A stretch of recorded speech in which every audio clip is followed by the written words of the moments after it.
Mesdames et messieurs, bonsoir. En tant que partenaire depuis 5 ans du Forum des jeunes professionnels de l'Association des firmes de génie conseil, c'est un honneur et un plaisir renouvelé pour Gestion Féric de prendre part à cette soirée des Grands Prix du génie conseil. Ce soir, j'ai le plaisir de vous présenter les nominés de la relève, de jeunes ingénieurs qui contribuent à l'enrichissement de notre profession et dont la contribution dans des projets d'envergure a été remarquable par leur engagement, leur vision et leur innovation. Féric encourage la relève et l'excellence. À cet effet, nous remettons au lauréat de la catégorie relève un montant de 500 $ à être investi dans des fonds de placement Féric de son choix.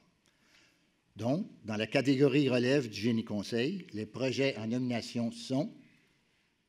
Salut, monsieur. Merci. Bravo. Merci beaucoup. C'est cool, hein? Quand même. Quand même. Mais, hein? Ah oui, mais ça, oui, ça, j'aime ça, mais Il y avait une bonne compétition. Alors, je tiens à le préciser, dans les notes du jury, ils sont sortis vraiment impressionnés de tous les dossiers de candidature en disant extrêmement difficile, on les engagerait les 4. Ils sont, dans tous les cas, des solutions à nos problèmes. Donc, c'était une compétition relevée. Je commencerai par vous, c'est plus facile que de laisser le talent parler de lui-même. Qu'est-ce que vous avez vu tôt chez ce jeune homme qui le distingue? OK, d'abord, Jonathan a commencé à Montréal. Il est rendu à Québec maintenant, mais il a commencé à Montréal. Dès le début, on savait que Jonathan, il l'avait naturel. Il l'avait, on le savait. Maintenant, il manquait l'expérience, la connaissance technique qu'il a appris.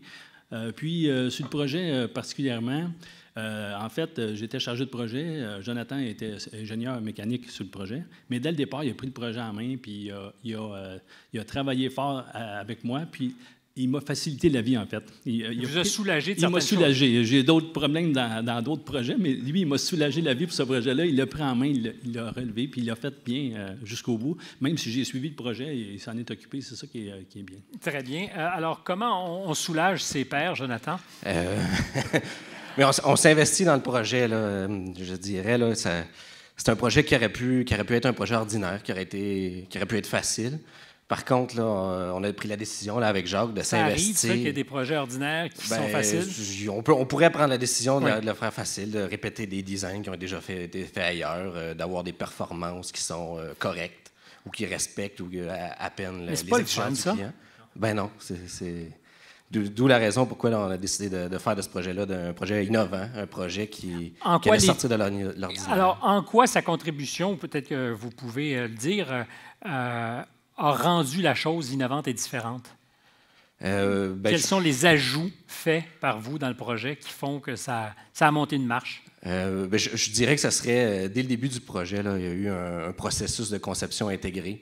Puis c'est là qu'on a décidé de s'investir à intégrer tous les partenaires du projet. Donc, pas seulement les architectes, pas seulement les propriétaires, mais les occupants, les opérateurs du bâtiment à s'investir dans la conception mécanique.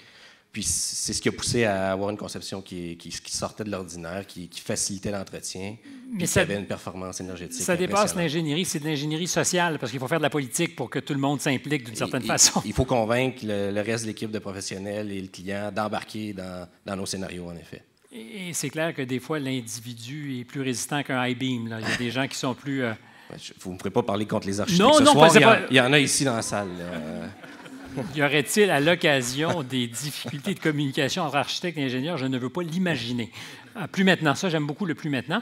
Est-ce que, vous irez loin en politique, est-ce que c'est vrai que vous avez fait aussi le MBA pendant le projet, juste pour que ça soit plus créatif encore?